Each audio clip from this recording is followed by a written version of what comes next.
Heyo, Facebook, Instagram land. I've never made a video like this before, but I'm realizing that most people don't read past, the first sentence or two if you write a big paragraph, so I thought making a quick video would be an easier way to get this point across. I've had a lot of people kind of reach out and say, hey, how come you're not better yet? Trust me, if there was a way to be better by now, I totally would be. But I'm realizing that,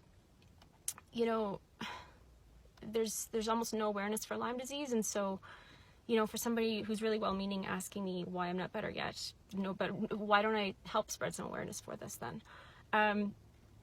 So Lyme disease is from a tick. It's a bacteria. They bite you, it goes into your system. Acute Lyme basically means the tick bit you, it's still in your blood, you go to the doctor, you have a bullseye rash, they give you antibiotics, yay, you get better, the end. Most people with Lyme and most of the chronic Lyme cases are people who didn't notice that they got bitten, didn't know they got bitten.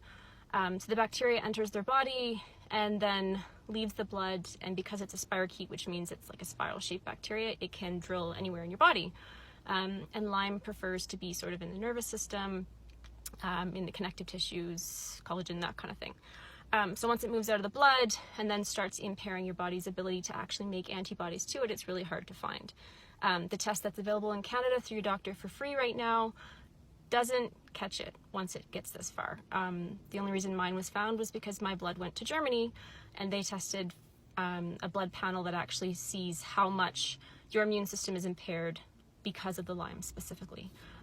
I was left with less than 20% of a normal person's immune system just because of the Lyme. So with that, Lyme's really hard to diagnose. It mimics a lot of autoimmune diseases, so I was told I had everything probably from cancer to lupus before they figured out what was going on. And the thing with Lyme is that it actually, it does mimic the Parkinson's, it mimics lupus, it mimics MS, and so a lot of people end up being misdiagnosed, or the Lyme goes so far that it does actually start to do damage and then turns into these diseases. So it's one of those things that it's a newer disease, there's not a lot of awareness yet, and in Canada it's not considered an accepted disease yet. So magically, in all these other countries in the world, chronic Lyme is a thing. You can get treated. It's complicated. It's a long process. You can get better. Apparently, as soon as you hit the Canadian border, this is a disease that doesn't exist, apparently. And what I mean by that is, you go to your doctor, you have strep throat. The doctor says, yes, you have strep throat. I'm going to punch in this code for strep throat. Here's your prescription. Have a good day. There's no code for chronic Lyme in Canada. So your doctor, whether they believe Lyme exists or not, cannot give you a prescription to help you, which kind of stinks. So instead they tell you it's in your head, or they just don't know what it is, or it's acting like an autoimmune, but they can't pinpoint it because, in my case and in so many people that I've talked to, it acts like an autoimmune disease, except for according to your blood work, you're perfectly fine. My blood work, all the workups that I've had done, I've got the heart rate of an Olympic athlete. I've got perfectly fine blood work. But they just didn't know what was wrong with me. And it was the Lyme, basically. They were convinced it was lupus. They were convinced it was that. It was this. It was the Lyme. It suppresses your immune system and then the ability to get diagnosed and get help. So unfortunately, a lot of people have to go the private route, or they have to go to the States where magically Lyme suddenly exists. And then you can get treatment for it, which, it's hard. So I'm hoping in making this video, I know I'm going on and on, it's been 3 minutes, I've probably lost most people watching by now.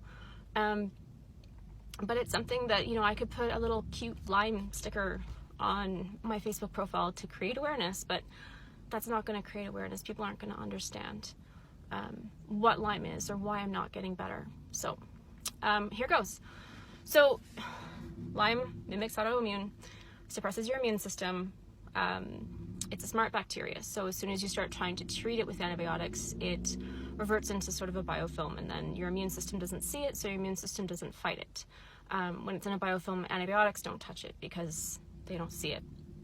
So it only pops back up when you're stressed. It's the reason that somebody could be bitten by a tick when they were a teenager, and then all of a sudden they have an injury or a stressful time in their life, and then this thing pops up. And that's why, because their immune system didn't see it, didn't fight it.